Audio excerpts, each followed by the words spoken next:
I mean, there's no way on earth that you can drive past this location right now in this light and ignore it if you're a landscape photographer.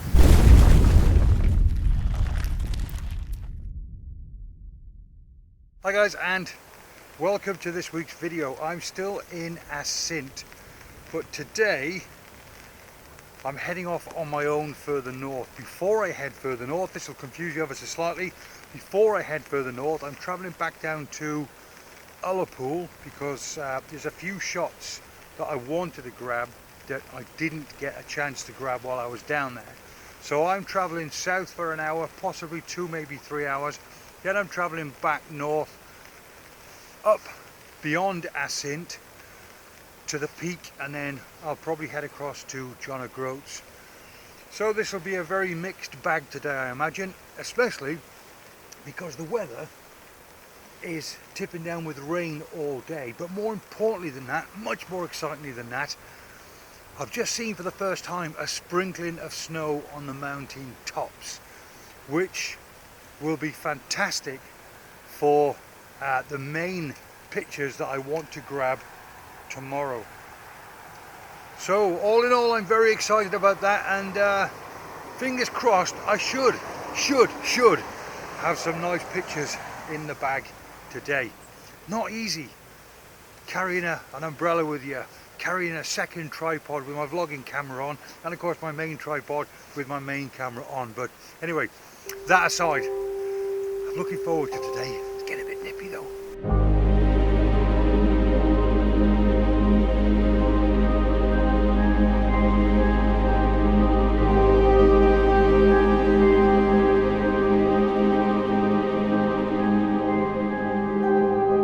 Let me briefly talk you through this shot, because just looking around now as the weather's breaking, God, I must be in one of the nicest places in Assynt.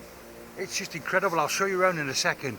But basically what we've got is a boat, gorgeous green boat in the foreground, and we've got islands to die for on the right hand side, and I'm just basically grabbing a shot with the boat left hand side and the trees and the little island to the right hand side.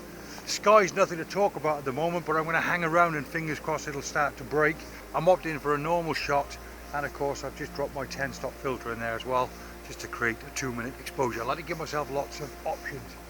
I don't know why I'm rushing, because I need to do everything today but rush. I've got a shot here that is breathtaking. I don't think for 1 second I'm the first one to have grabbed this shot.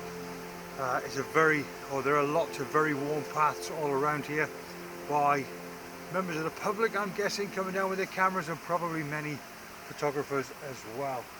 But it is gorgeous. Oh. I'm using just part of the island. There's 3 gnarly trees. I'm choosing 3 gnarly trees. I'm going to put 1 on the right and 2 on the left hand side. I'll probably shoot this at a portrait orientation. It'll probably end up as maybe a 4x5. Who knows? You might even end up with a square crop, and that's something I never do.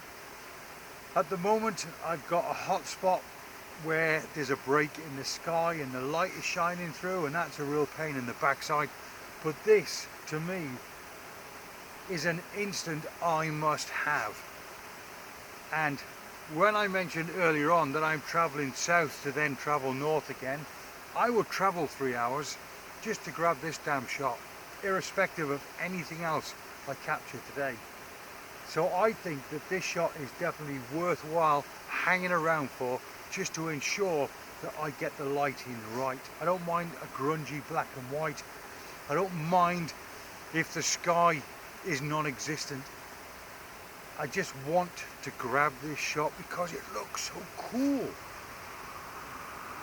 It really does.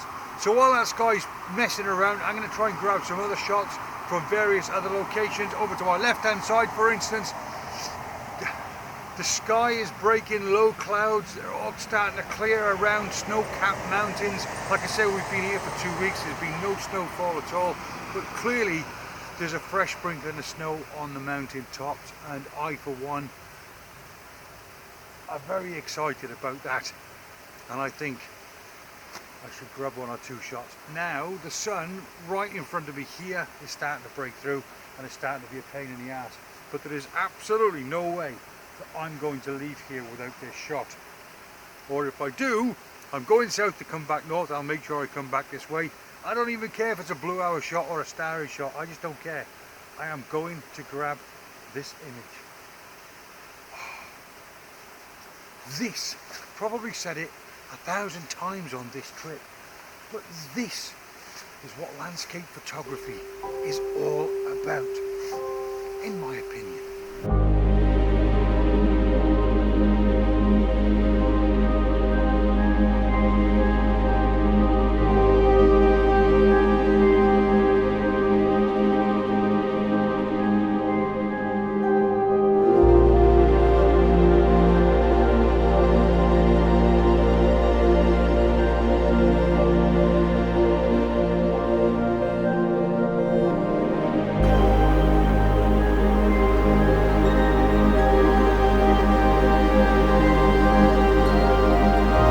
Question, everybody loves a road shot.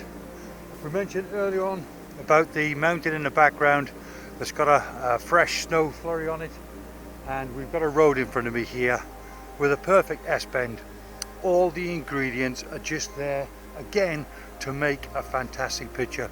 The only thing I'd suggest you do is just fine tune it, just to make sure that you put the road in the right place.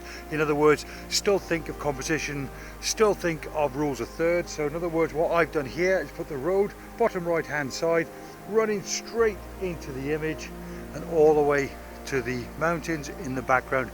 But it's really important that you still consider your composition when taking shots like this as well. Oh, I'm fed up of saying it. I'm fed up of saying it.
Look at that for a background, and the light lighted up this road in the foreground. I've already taken a road shot today, but again I'm going to grab this one.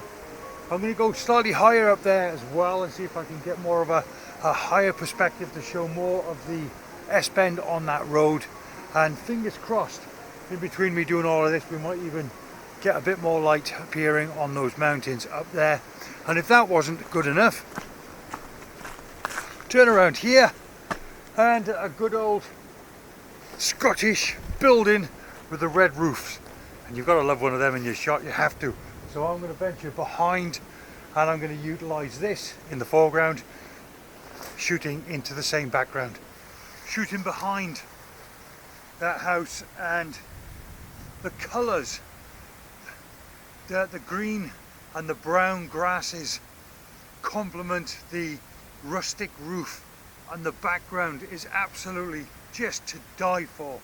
This is a fantastic shot. I love this. This to me just epitomizes everything about the Scottish Highlands. Has it been photographed before? Yeah, of course it's been photographed before. Who damn well cares? Who absolutely damn well cares? I mean, there's no way on earth that you can drive past this location right now in this light and ignore it if you're a landscape photographer. There's no way that's happening. F11, ISO 50, that is brilliant.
Seen this, but I just arrived here, just sat down, I was contemplating the last couple of weeks that I've had in Scotland. Then I got my camera out, I got my lens out and realised I had the wrong adapter. This morning in another location I was making an educational video, and in which case I swapped over my filter system. So I walked all the way out here and I couldn't take any long exposure shots, which is not me when I'm by the seaside. So, dilemma, do you or don't you head back? Something tells me I've been here before. Anyway, long story short, I hiked it back. All the way back here, I'm the only person here. The car park is empty. It tells you how desolate this place is. It's the first Sunday of the Scottish holidays, and I'm the only person in this peninsula that I can see. The car park, like I say, is completely empty. Worse still, I just started to do a piece to camera, card full. Oh, blimey, blimey, blimey. I might hike down onto the beach and grab a couple of shots, but I literally have 30 minutes, that's all, to grab one or two images. And to be honest, from up here, the sea stacks look very, very chaotic, and I absolutely love that. So what I'm going to do is set my camera up to either a 30-second exposure or a minute exposure, and I'm going to take a long panoramic sweep. And I'm going to enjoy myself for the next 5, 6, 7 or 8 minutes, or however long that takes me. Oh. Today, what a couple of weeks.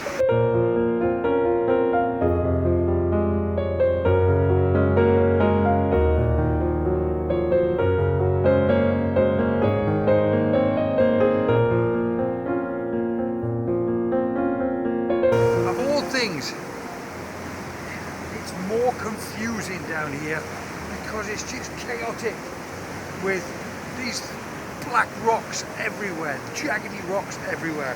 I don't even know if I like this particular composition, but now I'm down at sea level, there's a particular rock that juts out on the left hand side. It's got a bit of an Indian face on the front. It's a bit scary, but I think it complements one of the big rocks in the background. Very chaotic, not my style at all, but maybe this picture will just show off like literally how chaotic it is down here. Quite nice. It is quite nice. I'm opting for 2.5 seconds, ISO 50 at f11. I just want a bit of movement in that water. 2.5 seconds as that breaks.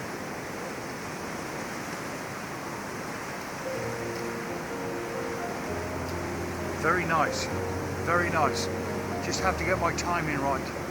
I'll do some really long exposure shots as well, but I quite like it when there's just a little bit of movement in the water, because I think that will add to the chaoticness of the overall scene of this image.